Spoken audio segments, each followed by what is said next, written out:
Imagine waking up one morning in 1973 and realizing that the price of fuel has suddenly jumped. Petrol pumps are running dry and entire economies are starting to panic. To understand why that happened, we first need to know about OPEC, the Organization of the Petroleum Exporting Countries. OPEC was founded in 1960 by a group of oil-producing nations, including Saudi Arabia, Iraq, Iran, Kuwait, and Venezuela. Their main goal was simple: to control oil production and stabilize prices so that Western oil companies could not dominate the global oil market. Over time, more countries joined, and OPEC became one of the most powerful organizations in the world because oil is the lifeblood of modern economies. It powers cars, industries, militaries, and global trade.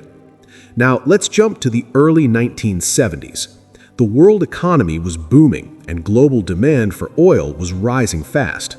But tensions were also rising in the Middle East.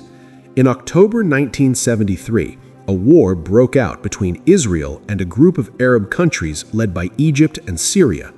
This conflict is known as the Yom Kippur War. Many Western countries, especially the United States and some European nations, supported Israel directly or indirectly. In response, Arab members of OPEC decided to use their most powerful weapon, oil.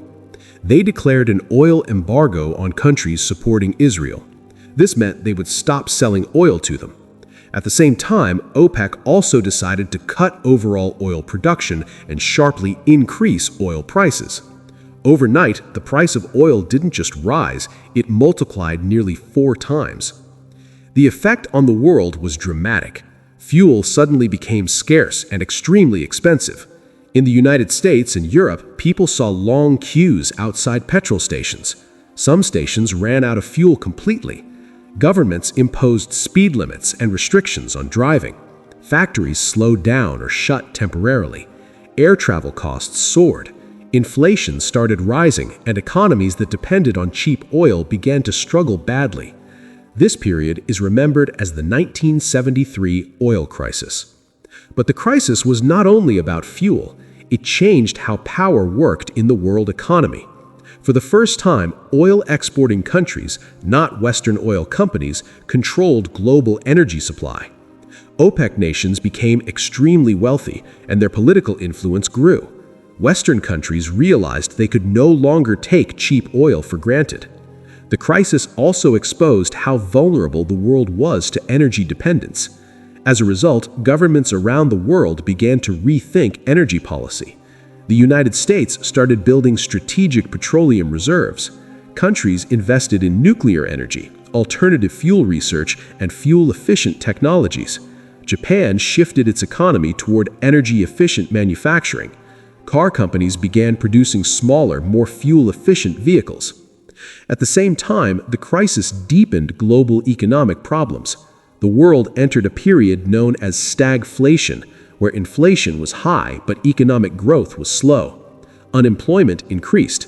Political debates intensified over foreign policy, Middle East relations, and economic planning. For OPEC, the crisis proved how powerful they had become, but it also created challenges. As oil prices rose too high, some countries outside OPEC began producing more oil themselves. Over time, this would reduce OPEC's control. The 1973 oil crisis remains one of the most important turning points in modern economic history. It showed that global politics and natural resources are deeply connected. A conflict in one region could shake the entire world economy. It also marked the moment that energy security became a central issue for governments everywhere. Even today, whenever oil prices rise or Middle East tensions increase, people remember 1973. The lessons from that crisis still shape how nations think about energy, economy, and geopolitics.